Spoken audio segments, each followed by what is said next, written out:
Hello, my name is Ralf Friedrichs. I'm an addiction recovery coach and the host of the Take Your Life Back Today show. I want to talk about how people in recovery can change the world. People in recovery can change the world. Why am I here? People always ask. That's a good question. I will never forget when a student, or I should say a client of mine, asked me something quite similar a few years ago. He posed an unexpected question: what is the meaning of life? Well, a silence rang out over the class that I was just making a speech. I remember trying to assemble my thoughts and piece an answer together in my mind. Has anybody here ever asked themselves something very similar? Like, what is my purpose? Who am I? For me, it's because I have a story to tell.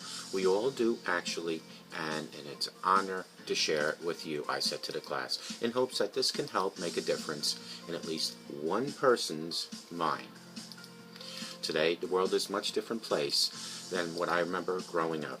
I used to just want to make people smile, make them laugh, and believe I often tried to appreciate the simple things that life had offered me.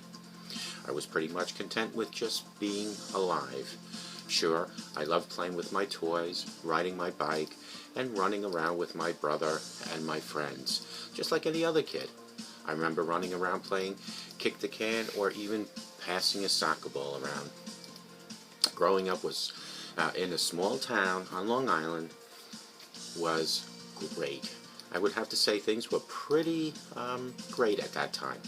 Early in my life, I honestly believed that I was one day going to do something big. I believed that I was going to maybe even possibly change the world somehow. Unfortunately, I lost sight of that somehow along the way, and the fire slowly burned out. Finding your passion is very important in life. Have you ever lost your passion before? I know I have. Maybe you have a project, a job, a relationship, or in that you believe that once you had that passion and it's gone. Maybe life got tough and made you feel drained, even tired and exhausted. Maybe there have been points that you have even felt like giving up. I know I have, and there's no shame in admitting that. Some of us go through things very similar to your story and to my story. Some of us have even seen we should have never seen in our lives. Some of us have even tried to wash our sins away, only to find out ourselves at the bottom of a bottle night after night. Maybe something else gripped you in those difficult times and you discovered a perceived way out. Many of us aren't really addicted to the drugs, but instead we are addicted to the escape, unable to handle the circumstances that surround us all. Let's be honest. Each and every one of us has probably known what it feels like to get our butts kicked in the arena of life. Too tired to jump into the arena over and over after being kicked down, we have a tendency of giving up. The world we live in today can feel damn near impossible sometimes. I know what it feels like to feel broken. I've been broken. I am not totally fixed, but I'm putting those pieces back together again. To really feel physically, mentally, emotionally, and spiritually broken. By the age of 48, I was drowning in my own addiction. I wanted nothing more than the pain to stop, where death seemed like the only answer. Sadly, I am not the only one that feels this way in the world. There are people all around us, possibly even watching right now. Take a look around you and ask yourself, what do you see? Do you more often see the world filled with love, compassion, empathy, and human connection? Or do you often see a world of judgment, selfishness, and hatred? That's the world that I see quite often. And the news media doesn't help make that world see. Just the other day, on Easter Sunday, while my wife and I were traveling, on Facebook, a man picked an older man randomly in Cleveland, went up to him, asked him to repeat a certain name, and shot him in the face. This is the hatred that I'm talking about. This is what's going on. And this particular man, now deceased because he shot himself out of a police chase, had a lot of issues. Can you say, I love all your neighbors? All your neighbors, and not just the ones you choose? It has been said that we live in the most addicted, the most overweight, and the most disconnected place in history. Teen suicide rates are through the roof, and over 40 million people are dealing with addiction today, where we are losing our loved ones at an epidemic level. Families are being torn apart, and our next generation is at risk if we don't do something now.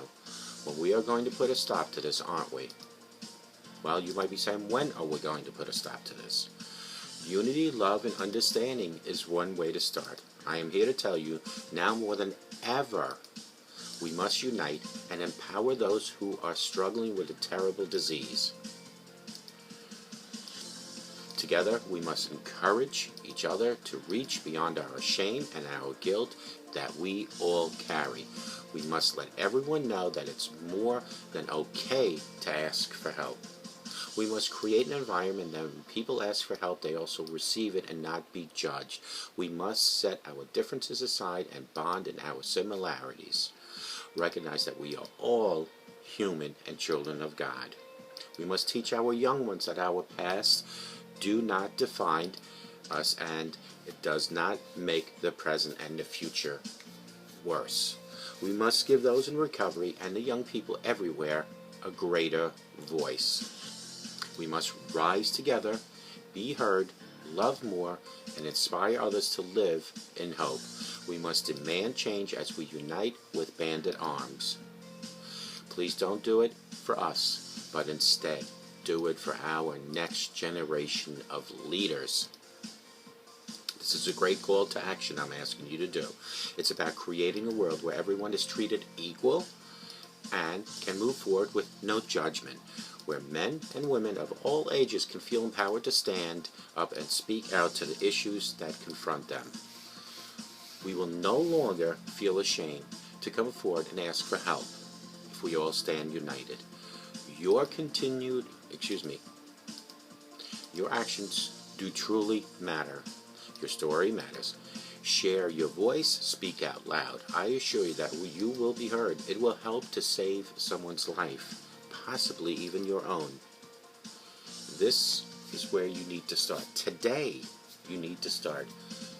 If you don't have any issues like addiction, congratulations. But there are people in your life that you probably know. Be the voice for them. Be the voice for them. Make people with addiction that you know, make it feel for them comfortable to come out and ask you for help. Don't judge them. Don't judge them. Help them. And may God bless you.